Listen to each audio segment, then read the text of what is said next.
Coronavirus cases continue to climb at an alarming rate, and Colorado's hospitals are getting stretched thin.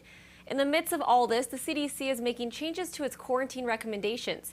So joining me now is CBS4 Medical Editor Dr. Hnida, and the CDC now says if you've been exposed to someone with COVID, you can quarantine for 10 days instead of 14. Dr. Dave, why the change? Well, I think it's more of a matter of being practical here on the part of the CDC. I think that really the issue is a lot of people simply were not doing the 14-day quarantine after they had been exposed to someone, but yet still had no symptoms.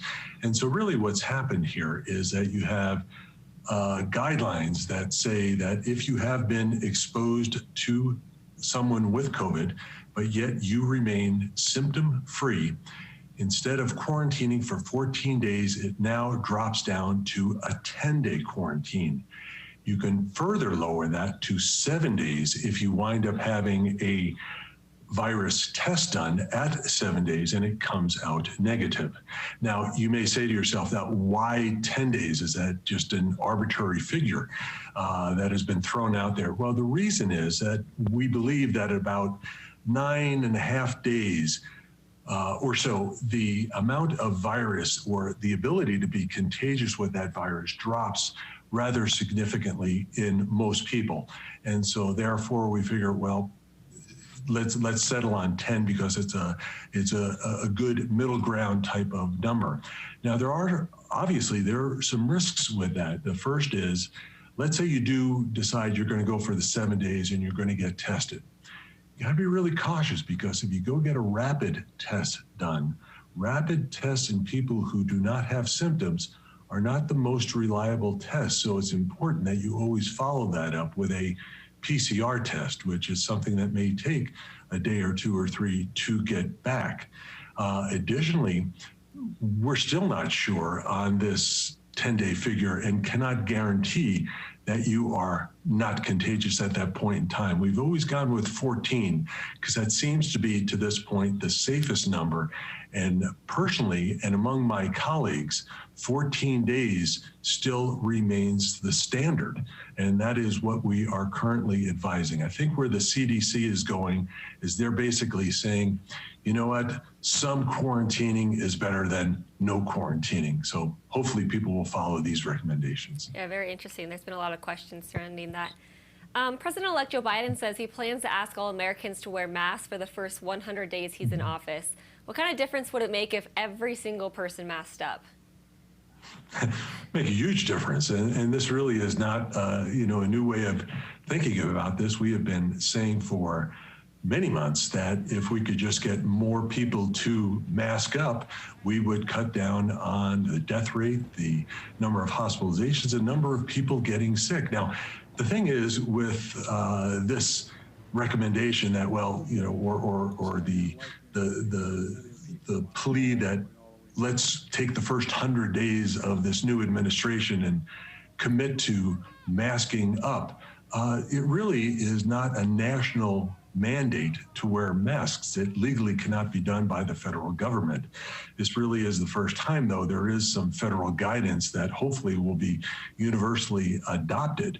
The states and local governments are the ones who really do need to implement any mask mandates or guidelines regarding wearing a mask. Now, why do we keep on saying if we could go for a period of time that we would really do a lot better? We know that if everyone, or we could even get 95% of the people, let's say, to mask up for a 90-day period, 3 months, we know that we could cut the death rate by about 200,000 Americans.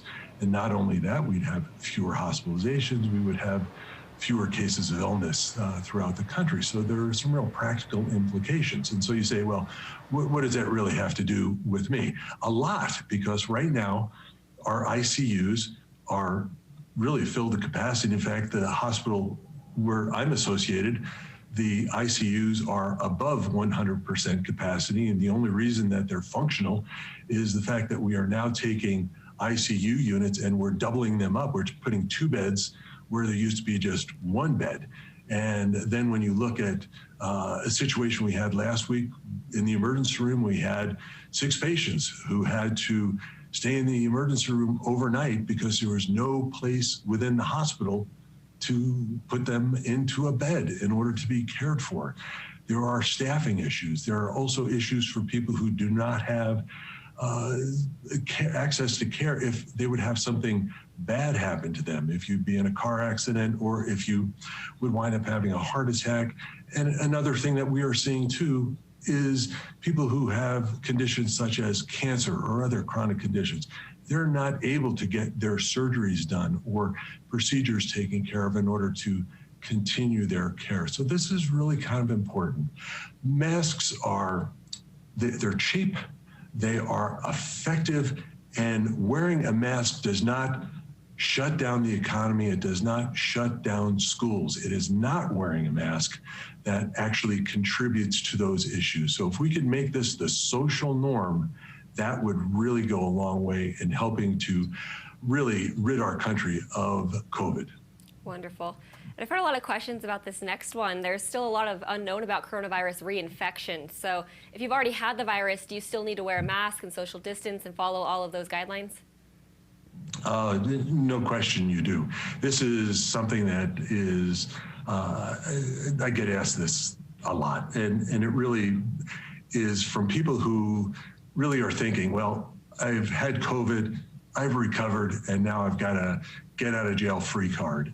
And I don't need to mask up. I don't need to socially distance. I can go back to hugs and handshakes and everything else. And that's simply not the case. And the reason for that is this.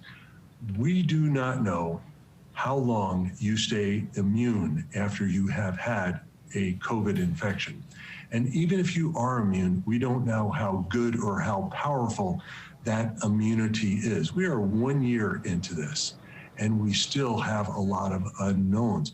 We're still trying to figure out why we have, on a national or international basis, we have documented cases of people becoming ill with COVID a second time. And even here in Colorado, we have people, hundreds of people who have tested and been ill with COVID months ago, but have to get a second test done for some other reason and then wind up testing positive. So we say, we're not really sure. Are these people contagious, not contagious? What is the situation? So you're right. We still have a lot to learn. There are a lot of unknowns about this. From a professional basis, the way I go about this is very simple. If I see you as a patient, I want you masked up. I want to make sure that we are following all the appropriate precautions that we need to take, whether you've had COVID in the past or not. If I go out somewhere, I want to see everyone masked up. I want to maintain social distancing. I want to maintain and make sure people are practicing good hygiene. We just don't know. The best way to do it is to play it safe, because there just are things that are unknown and will not probably be known for a while. Great. Thank you so much for the important information, and thanks as always for joining us, Dr. Dave. We'll see you back here next Monday at 11 a.m. as we answer more coronavirus questions. And to see all of our Q&A with Dr. Dave segments, just visit CBSDenver.com. We'll be right back.